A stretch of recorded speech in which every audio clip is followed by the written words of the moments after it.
جو مجھ سے محبت کرتا ہے وہ علی سے محبت کرے، جو مجھ سے عشق کرتا ہے وہ علی سے عشق کرے، جو مجھ سے پیار کرتا ہے وہ علی سے پیار کرے، جس کا میں مددگار اس کا علی مددگار، جس کا میں مشکل کشا اس کا علی مشکل کشا۔ یہ پوری سیاست ہے غدیر کے خلاف ہمارے تمام مسلمان بھائیوں کی۔ دیکھیے میں اتحاد بین المسلمین کا سب سے بڑا مولوی ہوں جو قائل ہوں کہ اتحاد ہونا چاہیے اور اتحاد رہنا چاہیے۔ اور یہ بھی میں آپ کو بتا دوں، آپ ہماری ہسٹری پڑھ کے دیکھ لیجئے گا، ہم جھگڑانو قوم نہیں ہے، ہم کسی کو لڑانے والی قوم نہیں ہے۔ کل بھی اتحاد ہم نے کیا تھا، آج بھی اتحاد ہم ہی کر رہے ہیں۔ ایک سلوات بھیج دیں محمد اور آل محمد۔ دیکھیے دبئی میں جو مجمع میرے پاس آتا تھا 5-6 ہزار کا، وہ بھی وہی ہوتا تھا جسے پورے دن میں ایک مجلس ملتی تھی۔ اور دلی کی بھی کنڈیشن یہی ہے کہ یہاں دن میں مجالس نہیں ہے۔ تو اگر آپ کو ایک مجلس مل رہی ہے تو ایک مجلس کو پورے من تن دھن بالکل ایک کر کے مجلس سننا ہے، اور ایک ایک لفظ کو مس نہیں کرنا، ایک ایک لفظ میں پوری تاریخ ہے۔ دیکھیں ہم اتحاد کے قائل ہیں، مسلمان ایک ہونے چاہیے، مسلمان ایک رہنے چاہیے، لیکن بھائی ہم اپنا عقیدہ بھی تو نہیں بگاڑ سکتے نا، وہ بھی تو ہم پہ واجب ہے نا۔ ہم آپ سے ملیں گے، ہم آپ سے مصافحہ کریں گے، آپ پہ کوئی ظلم کرے گا ساتھ دیں گے، آپ کو کوئی مارنا چاہے گا ہم اسے ماریں گے، اور یہ ہم کرتے چلے آ رہے ہیں۔ میں نے لفظ کہہ دیا جس کی سمجھ میں آیا، آج تک ہم ہی تو لڑ رہے ہیں، بلکہ تمہارے والے آج بھی گھروں میں بیٹھے ہیں۔ ایک سلام پڑھ دیں محمد اور آل محمد۔ بتائیے شیعہ قوم ہی تو لڑ رہی ہے آج بھی، وہ جس سے لڑ رہا ہے ہمارا رہبر ہی تو لڑا ہے، ہمارے شیعہ ہیں۔ یہ بھی سن لیجئے، ہم تم پر احسان نہیں کر رہے ہیں تمہاری مدد کر کے، ہم پوری دنیا کو یہ ثبوت دے رہے ہیں نہ علی نے مذہب دیکھا تھا نہ ہم مذہب دیکھتے ہیں۔ محمد علی نے مدد کرتے ہوئے کبھی مذہب؟ مجھے آپ ایک بات بتا دیجئے، سارے جتنے بھی اکٹھے ہیں مجلس میں، اگر کوئی آدمی تمہاری جائیداد چھین لے، اگر کوئی آدمی تمہارا عہدہ چھین لے، اگر کوئی آدمی تمہارے القاب چھین لے، اگر کوئی آدمی تمہاری شناخت چھین لے، اگر کوئی آدمی تمہاری پراپرٹی چھین لے، اور اس کے بعد وہی آدمی مصیبت میں آ جائے، مدد کرو گے؟ ہے بھائی، پراپرٹی چھین لی، گھر چھین لیا، آپ انجینئر تھے، آپ کو ہٹا کے خود انجینئر بن گئے، اب اس سے زیادہ کھل کے کیا بولوں ماسٹر صاحب میں؟ یعنی آپ کی کرسی بھی چھین لی، آپ کا عہدہ بھی چھین لیا، آپ کا مکان بھی چھین لیا، اور پھر اسی پہ کوئی مصیبت پڑ جائے تو آپ مدد کریں گے؟ خدا کی قسم اس کے لیے سینہ چاہیے۔ اور مدد کر کے بھی علی نے کبھی نہیں کہا میں نے مدد کی، یہ تو جس کی مدد کی اسی نے کہا لولا علی۔ صلوات پڑھ دیں علی۔ اب میں کیوں تقیہ کروں جب کتابوں میں تقیہ نہیں ہے؟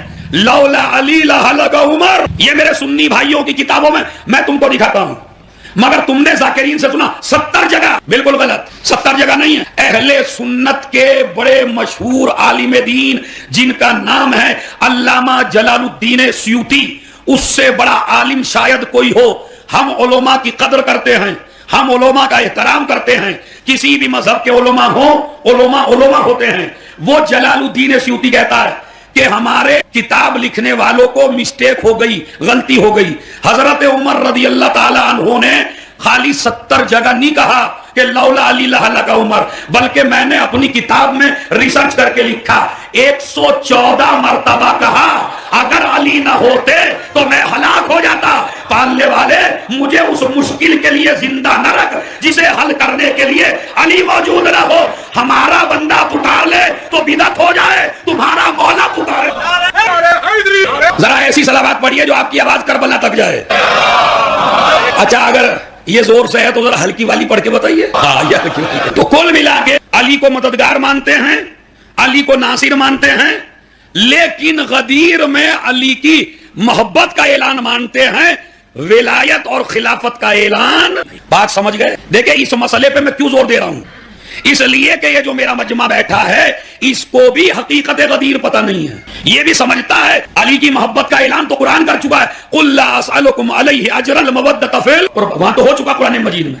یہ علی کی محبت کا اعلان نہیں ہے۔ اس کے لیے انہوں نے قصہ بھی گھڑا کہ پورا واقعہ غدیر کیوں ہوا، کہا اس کا اصل میں وجہ یہ تھی واقعہ غدیر کی کہ حضرت علی ایک جنگ میں گئے، وہ جنگ جیت لی، جنگ جیتی تو مال غنیمت آیا۔ اب صحابہ کی عادت تھی جنگ میں کم بڑھتے تھے، لیکن جب مال بڑھتا تھا تو ایک ایک آدمی کہتا تھا یہ میرا حق ہے، یہ میرا حق ہے۔ اب علی نے چونکہ فتح کی تو علی نے اپنا مال غنیمت اپنے پاس رکھ لیا۔ صحابہ کرام کو برا لگا، یہ خبر نبی کو ملی میدان غدیر میں، نبی نے پورے مجمع کو روک لیا اور روک کے کہا کہ بھائیو علی سے بغض نہ رکھو، علی سے محبت کرو، جو مجھ سے محبت کرتا ہے وہ علی سے محبت کرے. اصل میں 2-4 آدمیوں کے درمیان حضرت علی سے ہلکا پھلکا جھگڑا ہو گیا تھا, تو اس جھگڑے کو نمٹانے کے لیے رسول نے یہ غدیر کا واقعہ. دیکھ رہے آپ کتنی بڑی گوٹ لے کے آئے, یہ آسان کام نہیں ہے میاں. دیکھ رہے کتنا لائے کہ تھوڑی سی جیسے میری اور آپ کی بحث ہو جائے تو بھیا شریف آدمی کا شریفانہ انداز کیا ہونا چاہیے. اگر میری اور ان کی لڑائی ہو گئی ہے تو آپ اس مجمع میں حل کریں گے یا مجھے اور انہیں کمرے میں بٹھا کے حل کر دیں گے؟ یا رسول اللہ مدینے میں مسئلہ حل کر دیتے, مکے ہی میں حل کر لیتے, خیمے میں بٹھا کے مسئلہ حل کر لیتے. یہ بیچارے کمزور گنجے سر پہ بال نہیں ہے بھائی, چونکہ جتنے بھی آئے ہیں سر منڈا کے آئے ہیں. لیکن انہیں کیا, ہمارے یہاں ایک محاورہ مشہور ہے, سر منڈاتے ہی اولے پڑ گئے. ہے یا نہیں محاورہ؟ کیا ہے اس کا مطلب کہ ابھی بال منڈائے تھے ابھی مصیبت آ گئی تو سر منڈاتے ہی اولے پڑ گئے. اب یہ اچھا گرمی کتنی تھی اور روایت میں موجود ہے, باقاعدہ سنی کتابوں نے لکھا. چونکہ میرا ماشاءاللہ اللہ غرور میں شامل نہ کرے, میرا شیعہ کتابوں کا مطالعہ کم ہے, سنی کتابوں کا زیادہ ہے. میری پوری ریسرچ ہے, میں ایک جملہ ریسرچ سے بول رہا ہوں کہ اہل سنت نے لکھا اتنی گرمی تھی کہ بیچاروں کے پیر چلے جا رہے تھے, سر تپا جا رہا تھا.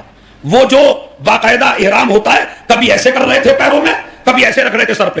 ارے وہ جو اخلاق کا مجسمہ, وہ جو رحمت عالم, وہ جو رحمت کل, وہ جو کسی کی اذیت برداشت نہ کر سکے, ان کو تو اذیت یہ ہو رہی ہے.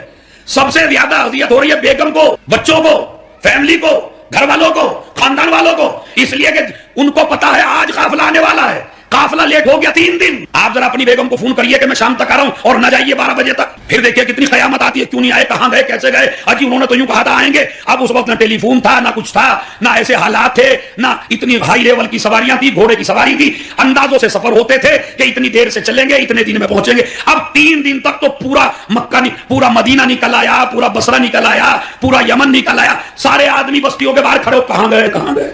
تو یہ جو اذیت ہو رہی ہے یہ خالی نبی اتنی سی بات پہ اذیت دے رہے ہیں کہ علی سے جھگڑا نہ کرنا. ارے بھائی سوچ کے بتائیے آپ. اور اس کے بعد کہہ رہے جو پیچھے رہ گئے وہ بھی آؤ, اور ان کو بلانے کے لیے جو طریقہ استعمال کیا نبی نے وہ ہے حیا علی العمل. اب اگر اس بات کو بھی آپ نے ایسے سنا, کیا کہا نبی نے؟ بلال کہو حیا علی خیر العمل, حیا علی خیر العمل, حیا علی خیر العمل. نماز خیر العمل نہیں ہے, ولایت علی خیر العمل ہے. صلوات پڑھے محمد اور آل محمد. ابھی تو میں مقدمہ سنا رہا ہوں آپ کو, جب اس کی گہرائی میں داخل ہوں گے تب مزہ ہے. صلوات پڑھ دیں بآواز بلند محمد. خدا کی قسم میں اکیلے آپ کے لیے نہیں مجلس پڑھ رہا ہوں, پتہ نہیں کتنے لوگ ہیں جو ہمارے سننے والے باہر ملکوں میں بیٹھے ہیں جو لنک مانگ مانگ کے سن رہے ہیں بیٹھ کے اس مجلس کو, تو مجھے انہیں بھی مطمئن کرنا.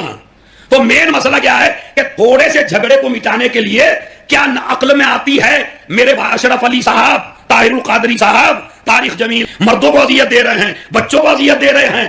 ارے بالکل جنگل میں روک رہے ہیں, میدان میں روک رہے ہیں, اور اتنی گرمی میں چلیے 1 گھنٹہ روک لیجئے. آپ کے لیے انہوں نے کولر لگائے, پنکھے لگائے, لائٹ لگائی, بارش آندھی نہ آئے, بارش میں نہ بھیگے, اتنا بڑا یہ شاہ مردہ والوں نے شامیانہ لگایا خالی 1 گھنٹہ سنانے کے لیے. اور اگر یہ آپ کو کہنے لگے کل کی مجلس 2 بجے ہوگی اور نہ یہاں شامیانہ ہوگا نہ کولر ہوگا, کتنے آئیں گے؟ میں تو کہتا ہوں اچھا ہوا آپ غدیر میں نہیں تھے. صحیح کہہ رہا ہوں, ہم اور آپ ہوتے ہم تو اتنے آرام میں نہیں ٹک پا رہے, تو جہاں کوئی آرام ہی نہیں تھا وہاں ٹکتا. خدا کی قسم میں پھر کہتا نہیں ٹکتا, آپ میں سے میں گارنٹی لے رہا ہوں نہیں ٹکتا, جو اتنے آرام میں نہیں ٹک پا رہا ہے. اور اس کے بعد اتنی بھیڑ, 1,40,000 کی تعداد ہے, اور 1,40,000 میدان میں اکٹھا ہیں اور ان کو روکا جا رہا ہے. خیر العمل, حی علی خیر العمل, آؤ خیر العمل کی طرح. بلال سے نبی نے کہا جب اذان کا وقت ہوا کہو اذان میں حی علی خیر العمل, حی علی خیر العمل. اب سمجھے مسلمانوں کی اذان میں کیوں نہیں ہے؟ اپنے سنی بھائیوں کی اذان سن لیجئے گا. الصلاۃ خیر, یہ تو ہے کہ خلیفہ دوم آرام کر رہے تھے اور وہ غلام اٹھانے کے لیے آیا کہ سرکار اٹھ جائیے نماز کا وقت ہے. آپ نہیں اٹھے, اس نے دوبارہ اٹھایا, پھر نہ اٹھے, اس نے تیبارہ اٹھایا, تیبارہ اٹھا کے کہا الصلاۃ خیر من النوم, چونکہ عربی تھا وہ, الصلاۃ خیر من النوم, نماز سونے سے بہتر ہے, اٹھ جائیے. انہوں نے کہا دوبارہ کہیے الصلاۃ خیر من النوم, کہا دوبارہ کہیے الصلاۃ. کہنے لگے سوتے ہوئے کو جگانے کے لیے بڑا بہترین جملہ ہے الصلاۃ خیر من النوم, اذان میں بڑھا دو.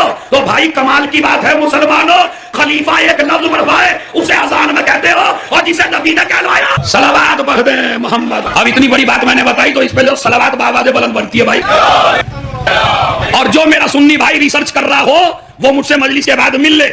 باقاعدہ خلیفہ نے یہ بات کہی کہ 3 چیزیں رسول کے زمانے میں تھی جو میں نے ہٹائیں, ان میں سے ایک ہے حی علی خیر. اب ان سے پوچھیے آپ کو ہٹانے کا کس نے دیا ہے بھائی؟ جو چیز نبی نے بیان کر دی, حی علی خیر العمل کہا, مجمع اکٹھا ہوا, آگے والوں کو بلایا آئیے, پیچھے والوں سے کہا انتظار کرو جلدی آؤ. جب سارے آ گئے, خطبہ نہیں پڑھوں گا, خالی بتا رہا ہوں آپ سے, یہ آگے پیچھے والوں کو بلانے کی ضرورت کیا ہے؟ کا مرکز علی ہے، جو علی سے آگے چلا جائے وہ بھی جہنمی ہے، جو علی سے پیچھے رہ جائے۔ صلوات پڑھتے ہیں محمد۔ اب آگے پیچھے والوں کا معاملہ کیا ہے؟ مولا علی نہج البلاغہ میں فرماتے ہیں 2 آدمی میرے بارے میں ہلاک ہوں گے۔ مولا کہہ رہے ہیں تمہارے مولا بھائی غدیر کا مولا، ہلاک فی نجم ہے، ہلاک فی رجلان، میرے بارے میں 2 آدمی ہلاک ہوں گے۔ ایک کون؟ ایک جو مجھے حد سے گھٹا دے۔ اب ہمارے ذاکرین کا نقطہ سن لیجئے، کہنے لگا علی کی حد کا ہی نہیں پتا، علی کی حد کا، تو اس میں کوئی شک نہیں ہے کہ ہمیں نہیں پتا، مگر علی کو تو پتا ہے۔ علی نے حد کیا بتائی؟ وہ فرماتے ہیں کہ ہمیں خدا بھی نہ کہنا اور ہمیں اپنے جیسا بھی نہ کہنا ہو گئی، یعنی ہمیں یہ بھی نہ قیاس کر لینا جیسے تم ایسے اہل بیت تم جیسے اور اہل بیت خدا بھی نہیں ہے، تو یہ حد ہو گئی نہیں ہو گئی۔ اسی لیے ہمارے بعد ہیں نصیری ٹائپ لوگ، اور ہمارے شاعر بھی، اب یہ 2 شاعر تو بڑے معتبر شاعر ہیں، یہ تو ایسی حرکت نہیں کرتے ہیں، اب یہ منہ دیکھی نہیں ہے، حقیقت ہے، ان کے شعر سنیے گا۔ بعض شاعر ایسے ہیں جو نصیری ہی کی تعریف کرتے ہیں اور بلکہ نصیری کی باتوں پہ مزے لیتے ہیں۔ مولا علی کا دل جلا جا رہا ہے، آپ نصیری کی تعریفوں میں لگے ہوئے ہو، سمجھ رہے؟ نصیری کافر ہے، علی نے اس آدمی کو جلایا، باقاعدہ جلایا، جو علی کو خدا کہہ رہا تھا اسے علی نے جلا دیا۔ کیوں؟ کہ یہ میرے خدا کا دشمن ہے۔ اب اگر پیچھے تک ہاتھ نہ اٹھا تو میں بھی اپنی ذاکری چھوڑ دوں۔ علی نے نہ جنگ بدر میں جلائے، نہ جنگ خندق میں جلائے، نہ جنگ خیبر میں جلائے، مگر جب نصیری سامنے آیا، علی کی محبت میں علی کو خدا کہا تو علی نے اسے جلا دیا۔ اللہ نے قانون بتا دیا، میرا دشمن تو نے جلایا، تیرے دشمن میں۔ دیکھو اب بھی تو لگا جیسے میدان غدیر میں مجلس ہو رہی ہے، صلوات پڑھے محمد اور آل محمد۔ تو باقی اسی تو میں کل سناؤں گا آپ کو، حیا علی العمل، حیا علی خیر العمل، اذان میں آپ کو بتا دیا۔ اچھا یہ جو آپ مرنے والے کی گواہی دیتے ہیں، مثلا ایک آدمی مر گیا، نمازی نہیں تھا بھائی بہادر صاحب، اور مولوی صاحب کو پتا ہے کہ یہ نمازی نہیں تھا، نماز جنازہ پڑھائیں گے یا نہیں پڑھائیں گے؟ ہم پڑھائیں گے بھائی، سب پڑھائیں گے، کیا پتا جھوٹ بولتا تھا، ہمیں کیا پتا، مگر ہم کیا کہتے ہیں نماز میں؟ اللہم لا نعلم منہ الا خیرا، ہم نہیں جانتے، اب ملائیے اس خیر کو حی علی خیر العمل سے۔ ہم عمل کی گواہی نہیں دے رہے ہیں، اس بات کی گواہی دے رہے ہیں یہ کل بھی ولایت پر تھا، یہ آج بھی ولایت پر۔ صلوات پڑھ دیں محمد۔ تو یہ میت کی گواہی بھی ولایت امیر المومنین کی گواہی ہے۔ کل کا دن جو آنے والا ہے، زور سے بولیے کون سا دن ہے بھائی؟ اچھا میں نے تاریخ پوچھی ہے دن، میں نے کیا پوچھا؟ کل دن کیا ہے؟ جمعہ، اور یہ آج کیا ہے؟ نوچندی جمعرات۔ دن ایک حدیث ہے، آصف صاحب اور بھائی 2 شاعر ہیں، اس کو کسی طرح نظم کر دو، دیکھیں کیا کتنا بڑا میٹر ہے اس میں۔ لا تعادوا الايام فانه يعاديكم، دنوں سے دشمنی نہ کرو ورنہ دن تمہارے دشمن ہو جائیں گے۔ تو پیر سے کسے دشمنی ہے بھائی؟ آپ کو پیر منگل بدھ سے دشمنی ہے؟ نہیں ہے۔ اور امام کیا کہتے ہیں؟ دنوں کو دشمن نہ بناؤ۔ تو مطلب کیا ہے اس کا؟ مطلب اصل میں یہ ہے کہ یہ جتنے بھی دن ہیں یہ کسی نہ کسی طرح منسوب ہیں کسی امام سے۔ اللہ نے دنوں کو بھی نہیں رکھا بغیر نسبت دیے ہوئے۔ مثلا سنیچر کا دن امیر المومنین سے مخصوص ہے، لہذا سنیچر کو زیارت پڑھیے نبی کی، اور اتوار کو زیارت پڑھیے، زور سے بولیے، پڑھیں گے یا نہیں پڑھیں گے؟ یہ ہوم ورک ہے تمہارا امیر المومنین کی۔ اور پیر کو کہتے ہیں یوم الاثنین، جو سعودی یا دبئی یا قطر یا کہیں بھی ملک میں رہے وہ اتنا تو جانتے ہیں، یوم الاثنین یعنی دو کا دن، یعنی وہ 2 کون ہیں؟ الحسن و حسین، تو پیر دن ہے حسن و حسین کا۔ اس کے بعد منگل ہے یوم الثلاثاء یعنی 3 کا دن ہے۔ اس کے بعد بدھ کو کہتے ہیں یوم الاربعاء، 4 کا دن۔ اب چھٹے سے لگائیے، 7ویں کا، 8ویں کا، 9ویں کا، 10ویں کا۔ یوم الخمیس یعنی جو آج تھی جمعرات، وہ ہے 1 کا دن، کس کا؟ دور سے بولو، ارے بولو بھائی، 11ویں امام کا، کس کا ہے؟ 12ویں کا۔ اب دیکھتا ہوں میں کتنا آپ کو مجلس سننے کا شعور ہے۔ امام نے کیا کہا؟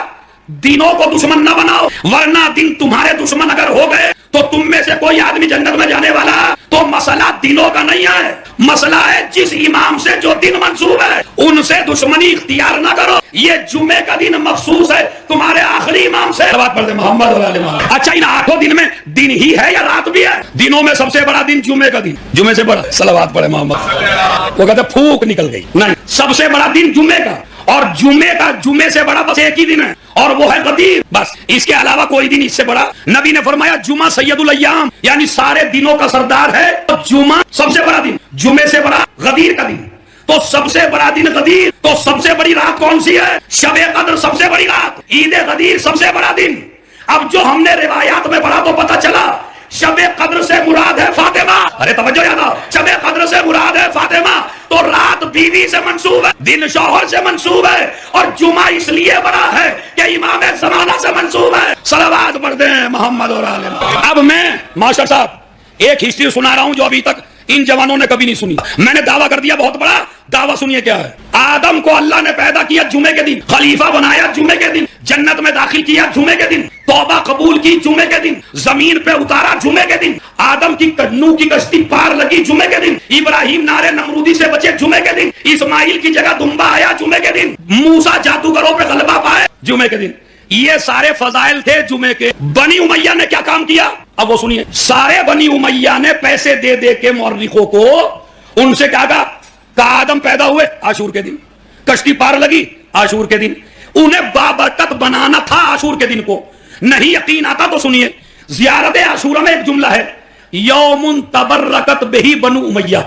عاشور کا دن وہ ہے جسے بنی امیہ بابرکت جانتے تھے. میں پرسوں دھولڑی سے مجلس پڑھ کے آ رہا تھا, ایک مولا صاحب کی تقریر آ رہی تھی آن لائن, اس پہ وہ عاشور کے دن کے فضائل بتا رہا تھا. تو وہ کہہ رہا تھا کہ عاشور کے دن اپنے بچوں کو اچھی سے اچھی غذا کھلاؤ اور اپنی بیوی اور بچوں کے اوپر زیادہ سے زیادہ خرچ کرو عاشور کے دن. اور اس کے ہم بھی اہل بیت کو مانتے ہیں. دیکھ رہے آپ کتنے بھولے ہیں. ذرا اچھی سی صلوات پڑھے محمد اور آل محمد. آج یہ میں نے تمہیں 2-3 اشروں کا میٹر دے دیا, اگر آپ اس کو سمجھ لیں تو. کتنی بڑی سیاست ہوئی ہمارے ساتھ. آج کسی بھی سنی بھائی سے پوچھیے آپ, سنیوں کی غلطی نہیں ہے, ملاؤں کی غلطی ہے. کہلے عاشور کے دن رونے سے کیا مطلب ہے؟ عاشور تو بابرکت دن ہے. اچھا بعض لوگ تو روزہ بھی نہیں کہہ پاتے بیچارے. روزہ رکھیے, اپنی بیوی کو اچھا پہنائیے, اپنے بچوں کو اچھا کھلائیے. آج کے دن آدم کی توبہ قبول ہوئی, آج کے دن نوح کی کشتی پار لگی, آج کے یہ دن یہ ہوا. عاشور کے دن جو بھی مسلمان, توجہ چاہتا ہوں میں, ذاکروں کے چکر میں نہ ہو اپنے کہ آج کوئی نہیں ہے نام لینے والا یزید کا. او بھائی بہت ہیں یزید کا نام لینے والے. جو بھی تمہیں عاشور کے دن خوشی مناتا ہوا نظر آئے سمجھ لیجئے یہ یزید کی اولاد ہے. صلوات پڑھ دے محمد اور آل محمد. یہ ماشاءاللہ میرا مجمع مجھے دعا دے کے جائے گا. تو فضائل ذرا پھر مجھے پتا چلے کہ میرا لیکچر کچھ فائدے مند ہوا یا نہیں. فضائل کس دن کے تھے یہ سارے؟ دور سے بولیے. اتفاق سے جمعہ پڑھا تھا عاشور کو. اب ان کو گیم کرنے میں آسانی ہو گئی کہ سارے ادھر کے فضائل لا کے جمعے کے فضائل اور عاشور کے دن پہ ڈال دیے. تو اب مرزا محمد اطہر صاحب, اللہ کروٹ کروٹ جنت نصیب کرے, وہ جملہ کہا کرتے تھے کہ چونکہ عاشور کے دن شہادت ملی نبی کے نواسے کو تو مسلمان داڑیاں ہلا, خوشی کا موقع ہے, شہادت ملی, تو میں ایسے مسلمانوں سے کہتا ہوں کہ پھر 10 ذی الحجہ کو عید نہ منایا کرو. ارے وہ تو بچ گئے نا, تو ان کے بچنے پہ رونا شروع کرو. اگر حسین کے شہید ہونے پہ سمجھے نہیں میرے لوگ شاید ہیں, اگر حسین کی شہادت پر مبارکباد دے رہے ہو تو پھر 10 کو عید کیوں منا رہے ہو؟ کمال کی بات ہے بھائی. تو یہ چونکہ بنی امیہ کی عورتوں نے منتیں مانی تھی, اگر عاشور کے دن امیر المومنین یزید جیت گئے تو ہم قربانیاں کریں گے. اونٹ قربان ہوئے, منت کے طور پہ مسجدیں بنائی گئی, نیا نیا لباس پہنا, عورتوں نے سر پر مہندیاں لگائیں خالی اس لیے کہ امیر المومنین یزید جیت گئے. تو یوم تبرکت بہی بنو امیہ. حالانکہ یہ بھی جمعے کے فضائل میں تھا کہ اپنی اولاد کو اچھے سے اچھا کھلاؤ. کس دن؟ جمعے کے دن. آج میں علت پڑھ رہا تھا اس میں کہ یفرحوا بالجمعہ, کاش اگر عرب مجمع میرے پاس ہوتا تو چوم لیتا. معصوم نے فرمایا اپنے بیوی بچوں کو اچھی سے اچھی غذا کھلاؤ جمعے کے دن. کیوں؟ تاکہ پورے ہفتے تمہارے بچے جمعے کے آنے کا انتظار کریں, تاکہ تمہاری نسل میں مخالف انتظار. صلوات پڑھ دیں جمعے کے دن. اب آخری جمعے کے اتنے فضائل کیوں ہیں؟ وہ جمعے کو جمعہ کیوں کہتے ہیں؟ جمعہ یعنی عید تمام. اپنے مجمع کو تحفہ دے رہا ہوں, یہ بھی ولایت کے بغیر جمعہ نہیں بنا. جب معصوم سے کسی نے پوچھا مولا جمعے کو جمعہ کیوں کہتے ہیں؟ اللہ جمع الخلق وجميع ما خلق اللہ من الجن والانس والبحار والارض والسماوات والجنت والنار. کہتے ہیں اللہ نے پوری کائنات کو عرش کے اوپر جمع کیا تھا علی کی ولایت کے لیے. صلوات پڑھتے ہیں محمد. ایک اور بابا جو بن صلوات. علی کی ولایت کے بغیر نہ جمعہ معتبر ہے. میری قوم کے جوانوں, کل ہر آدمی وقت نکال کے جمعے میں ضرور جائے, اس لیے کہ ایک آدمی حج پہ نہ جا سکا. جب وہ حج پہ نہیں گیا تو نبی کی خدمت میں آیا, یا نبی اللہ میں حج پہ نہیں جا سکا, کوئی چیز ایسی بتا دیجئے کہ اگر میں وہ کر لوں تو مجھے حج کا ثواب مل جائے. نبی نے کہا جا کے جمعہ پڑھ لے. اگر کوئی انسان, الجمعۃ حج الفقراء, جمعہ جو ہے فقیروں کا حج ہے, یعنی جن کے پاس پیسہ نہیں ہے اگر وہ جمعہ پڑھ لیتے ہیں تو جتنا حج کا ثواب ہے اتنا ہی جمعے کا ثواب ہے. تو جمعہ دعاؤں کا دن ہے. کل آپ دعا ضرور کریے. جو صلوات کا دن ہے, زیادہ سے زیادہ صلوات پڑھتے رہیے جمعے کے دن، اتنی صلوات پڑھیے اور سب گفٹ کریے حسین ابن علی کو. محرم ہے نا، محرم، اس محرم میں گفٹ کریے زیادہ سے زیادہ جوانوں، تسبیحاں پڑھیے صلوات کی، اور ہدیہ کریے کس کو؟ حسین ابن علی کو. جمعے کے دن جناب فاطمہ خاص دعا کرواتی تھی. جب غروب کا وقت آتا تھا تو غلام سے کہتی تھی غروب میں کتنا وقت ہے؟ کہا تھوڑا سا وقت باقی ہے. کہا دعا کرو اللہ سے، چونکہ جمعے کے دن کی دعا اللہ کبھی رد نہیں کرتا. اپنی فیملیوں میں بیٹھیے، اپنے بچوں میں بیٹھیے. غسل جمعہ میں 5 سال پہلے جو اشرا پڑھا تھا شاہ مردہ میں، اس میں غسل جمعہ پڑھ چکا ہوں، اور حیدر ٹی وی اور اس پہ سب ہے وہ موجود، تو میں ریپیٹ نہیں کرتا. صلوات پڑھیں محمد اور آل محمد. بس ایک دعا ہے زمانے میں جو میں گزارش کروں گا اپنے بھائی سے کہ کل وہ دعا آپ کو دے تاکہ آپ وہ دعا اپنے پاکٹ میں رکھ لیں. اور یہ دعا 2 اماموں سے ہے، ایک چھٹے امام سے، ایک خود امام زمانہ سے. اور اس دعا کا نام ہے دعائے معرفت. کیا نام ہے؟ کل کا موضوع اس پہ ہی پڑھے گا، دعائے معرفت. دعائے معرفت کیا ہے؟ اب میں ایک دفعہ پڑھ دیتا ہوں، بسم اللہ الرحمن الرحیم، ہے وہ موجود، تو میں ریپیٹ نہیں کرتا. صلوات پڑھیں محمد اور آل محمد. بس ایک دعا ہے زمانہ غیبت میں جو میں گزارش کروں گا اپنے میسم بھائی سے کہ کل وہ دعا آپ کو دے تاکہ آپ وہ دعا اپنے پاکٹ میں رکھ لیں. اور یہ دعا 2 اماموں سے ہے، ایک چھٹے امام سے، ایک خود امام زمانہ سے. اور اس دعا کا نام ہے دعائے معرفت. معرفت، دعائے معرفت کیا ہے؟ اب میں ایک دفعہ پڑھ دیتا ہوں، بسم اللہ الرحمن الرحیم. اللہم عرفنی نفسک. یہ زمانہ غیبت کی دعا جو اماموں نے بتائی. جتنے بھی جوان لڑکے پہلے تو مجھے ذرا ہاتھ اٹھا کے بتائیں، امام کی آرمی میں شامل ہونا چاہتے ہو یا نہیں؟ سب چاہتے ہیں تو صلوات پڑھیے محمد انشاءاللہ. عاشور کے دن بھی ایک دعا ہے، اور وہ دعا کوئی اور نہیں ہے، عاشور کے دن ہے. پالنے والے جب میرا امام آئے تو انتقام لینے والوں میں میرا بھی نام. مجھے بتائیے آپ امام حسین کا انتقام لینا چاہتے ہیں یا نہیں؟ تو کس کی آرمی میں شامل ہو کے لیں گے؟ امام زمانہ کی. تو امام زمانہ سے کانٹیکٹ کیسے مضبوط ہو؟ اس لیے کہ اگر آپ کو پتا ہے کہ بھائی جس کی آرمی میں ہونا ہے تو آپ اس سے کانٹیکٹ کریں گے یا نہیں کریں گے؟ بولیے زور سے. اس سے کانٹیکٹ کریں گے.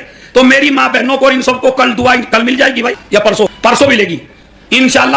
دعا جو ہے عظیم ہے. اللہم عرفنی نبیک، پالنے والے مجھے اپنے نبی کی میں معرفت کرا دے. فإنک ان لم تعرفنی رسولک لم اعرف حجتک. اگر میں نے رسول کو نہ پہچانا تو پھر میں حجت خدا کو نہیں پہچان سکتا. اللہم عرفنی حجتک، پالنے والے خدا کی حجت کی پہچان کرا دے. ان لم تعرفنی حجتک، اگر تو نے اپنی حجت کی پہچان نہ کرائی، زللت عن دینی، تو میرا دین گمراہ ہو جائے گا. یعنی میں صحیح راستے پر نہیں مروں گا. اور میں نے بتایا مین مسئلہ ہے علی کی ولایت پہ تب مریں گے جب آپ یہ دعا پڑھیں گے، اللہم عرفنی نفسک. صلوات پڑھ دیں محمد. بلا وجہ میں کیوں معافی مانگوں یار؟ صلوات پڑھیں محمد اور آل محمد. یہ تو میرے دماغ میں ہے بھائی، میں کیوں معافی مانگوں تم سے؟ میں نے کوئی گناہ کیا؟ میں تو تم کو اچھی بات بتا رہا ہوں. زیادہ تر موت کا ریزن تلاش کر رہے ہیں نا. کبھی کبھی مولانا لوگوں سے بھی سوال کرتے ہیں، مولانا صاحب اتنا جلدی جوان کیوں جا رہا ہے؟ تمہاری اپنی حرکت ہے جس کی وجہ سے آپ کو موت جلدی آ رہی ہے. پوائنٹ نوٹ کریے، آپ جو جج اور وکیل بیٹھے ہیں نوٹ کریے میری بات. معصوم نے فرمایا 2 چیزوں کی وجہ سے میں انسان کی زندگی کو کم کر دیتا ہوں. امام کہہ رہے ہیں، رسول کہہ رہے ہیں، تمہاری حجتیں کہہ رہی ہیں، تمہارے امام حسن و حسین کہہ رہے ہیں. 2 چیزوں کی وجہ سے جو جوان لڑکا چاہے جم میں جائے، چاہے ایکسرسائز کرے، چاہے جتنا بھی اپنی صحت کا خیال رکھے، چاہے جتنا کھانا کم کھائے، میں اس کی زندگی کو کم کرتا ہوں. کسی نے پوچھا مولا کب؟ کہا جب ایک لڑکا اپنے ماں باپ سے تعلقات خراب کر لے اور جب دولت کی وجہ سے رشتہ داروں سے ملنا چھوڑ دے. صلوات پڑھ دیں محمد اور آل محمد. چونکہ ماشاءاللہ خوب مجمع ہے، واقعاً بہت ہے. تو میں آپ کو سمجھا دوں یہ بات کہ دولت کے نشے میں جو آدمی اپنے چچا، ماموں، خالو، تایا، تائی، پھوپا، پھوپھی سے ملنا چھوڑ دیتا ہے، اس کی اللہ عمر کو قانون ہے. اب اگر یہ قانون، اب ایک جواب ہے آپ کا. اب ایسا نہیں ہے کہ یہ سوال آپ کے ہی ذہن میں آ رہا. کہا مولانا جب وہی نہیں ملنا چاہتے ہم سے تو دیکھیں کتنا بڑا اچھی بات لے کے آئے. مولانا ہمارا چچا ہی نہیں ملنا چاہتا، مولانا ہمارے رشتہ داری نہیں ملنا چاہتے. تو امام سے بھی کسی نے کہا، امام نے کہا ملتے کے ساتھ ملنا کمال نہیں ہے. تمہارا کمال جب ہی تو ہے کہ وہ تم سے ملنا نہ چاہے اور آپ اس سے ملتے رہیں. ہمارے اماموں کے جو رشتہ دار تھے وہ شکوا کرتے تھے لوگوں سے.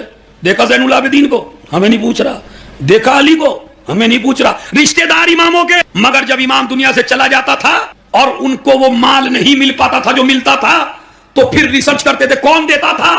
تو پتہ چلا وہ تو زین العابدین آتے تھے، وہ تو محمد باقر آتے تھے. یعنی احسان کر کے امام بتاتے نہیں تھے کہ میں نے تجھ پہ یہ احسان کیا ہے. اور میرے امام رسول ایک اگر وقت ہو تو ہے، وقت ہے یا نہیں ہے ابھی تو صلوات پڑھیں محمد اور آل محمد. اب یہ تو مصائب بھی تو ہے بھیا، 10 پہ اترنا ہے تو پھر انشاءاللہ کل موضوع آگے بڑھے گا. صلوات پڑھیں محمد. چونکہ مصائب بھی ہیں، جو مصائب ان تاریخوں میں نہ پڑھے جائیں. تو میں ایک جوان لڑکا جس کے بارے میں امام نے کہا یہ مر جائے گا، یہ مر جائے گا، اس کے بعد کل دیکھا تو وہ زندہ. اب ایسے میں تو آپ بھی ٹوہ میں رہتے ہیں بھائی، لگے ہو بس کتنا بڑا جھوٹ بولتے ہیں. اماموں کے ویسے بھی چکر میں روک لے رہے، بلا وجہ کہتے ہیں آسمانوں کے راستے زیادہ جانتے، کہتے مر جائے گا. بلایا، کہا کل تم نے کیا کیا؟ کہا میری پھوپھی کافی عرصے سے ناراض تھی، کل میں اس راستے سے گزر رہا تھا، میں نے سوچا میرے ابا کی بہن ہے، لاؤ میں مل لوں. جیسے ہی میں گیا اس نے ہاتھ اٹھا کے دعا کی. امام نے کہا یہ اس کے ملنے اور دعا کا اثر ہے کہ اللہ نے تیری موت کو گھٹا دیا ہے، تیری زندگی کو بڑھا دیا ہے. تو اگر آپ لمبی زندگی، میں نہیں کہتا جن میں جب میں نہیں جا پا رہا ہوں تم کو کیوں بھیجوں، لیکن ایک بات جو میں کر رہا ہوں، دیکھیے اپنی بیوی کو بھی اپنے کنٹرول میں رکھیے. ہر عورت کی ایک حد ہے. وہ میری ماں بہنیں مجلس سن رہی ہیں، ویسے بھی میں مشہور ہوں پوری دنیا میں، پتہ نہیں کس نے مشہور کر دیا عورتوں کے خلاف ہے یہ. اور یہ تو میاں میری ماں بہنوں کی محبت ہے جو یہ خلاف نہیں ہو رہی میرے، ورنہ ذاکروں نے ایک محال چلایا ہوا میرے خلاف، مولویوں نے کہنے لگے ان کی مجلس میں نہ جائیے تمہیں ہی کچھ کہیں گے. اچھا ایک مجلس میں نے کہا میں کہوں گا نہیں، چھجو پورے میں مجلس ہوئی، میں نے عورتوں کو کچھ کہا نہیں. اب جو میں گیا تو خواتین نے کہا مولانا آج ہمیں کچھ کیوں نہیں کہا آپ نے؟ صلوات پڑھے محمد نہیں. ارے بھائی اتنے بڑے مجمع کی صلوات اتنی سی ہے کیا؟ تو یہ میری ماں بہنیں مجھے سن رہی ہیں، میری ماں بہنیں ہیں، تمہارے چڑھائے میں نہیں آئیں گی یہ. لیکن میں کہتا ہوں بیوی کی بھی حد ہے. اچھا پہنانا واجب، اچھا مکان دلانا واجب، اچھی شاپنگ کروانا ضروری. سن لیجئے، کھلائیے پلائیے سب کچھ کریے، لیکن اگر کہے ماں باپ سے نہ ملو یہ آپ کی حد. ارے جو حد سے نکل جائے اس کو ہم کبھی سلام نہیں کرتے. اگر میرا مجمع یہ سمجھ جاتا اب یہ تو ہمارے گھر کی عورتیں ہیں، اگر نبی کے گھر کی عورت بھی حد سے نکل جائے، عورت کی ایک حد ہے. اور یہ جو تمہاری بیگم ہے اس کے لیے بھی آپ سن لیجئے، تمہارے بچے کو اس نے جنم دیا، اس پہ دودھ پلانا واجب نہیں ہے. یہ جو تمہارے کپڑے دھو رہی ہیں ان پہ کپڑے دھونا واجب نہیں ہے. یہ جو تمہیں روٹیاں پکا رہی ہیں روٹیاں پکانا واجب نہیں ہے. امام سے کسی نے پوچھا مولا عورت کو اللہ سب سے زیادہ ثواب کب دیتا ہے؟ کہا جب عورت گھر کا کام کرے، گھر میں روٹی بنائے. کہا مرد کو ثواب کب دیتا ہے؟ کہا جب مرد سجدہ کرے. تو عورت کے روٹی پکانے کا ثواب مرد کے سجدے کے برابر ہے. چونکہ وہ تم اس پہ واجب نہیں لیکن بیچاری کرتی ہے. بیویاں تمہارا کتنا کام کرتی ہیں ان پہ واجب نہیں ہے، نہ آپ مجبور کر سکتے. بچے کو دودھ پلانے پہ بھی مجبور نہیں کر سکتے اپنی عورت کو آپ اسلام میں. اگر وہ کہے میں نے تیرے بچے کو دودھ پلایا 2 لاکھ دے تو دینا پڑے گا تمہیں 2 لاکھ روپے. یہ ہے مسئلہ شرعی. لیکن سارے بیوی کے حقوق اپنی جگہ، لیکن اگر کہے ماں باپ کو چھوڑو. مگر میری بہنوں ایسی حرکت کبھی اپنے شوہر کو مجبور نہ کرنا، اس لیے کہ اگر شوہر کی لمبی زندگی چاہتی ہو تو اسے ماں باپ سے ملنے دو. شوہر کو لمبی زندگی جب ملے گی جب یہ ماں باپ سے ملے گا. اگر ماں باپ کو چھوڑ دیا بیوی کے چکر میں تو پھر اس کو لمبی زندگی ملنے والی، اور کوئی بیوی نہیں چاہتی میرا شوہر جلدی مر جائے. خدا کی قسم ماں کی بد دعا نہ لئیے، یہ ایک ماں کی دعا ہے جس کی وجہ سے آپ بیٹھے ہیں. کون ماں؟ فاطمہ زہرا. جوانوں میں تم سے بار بار کہہ رہا ہوں کہ محرم کی مجلسوں میں چیخ کے رونا.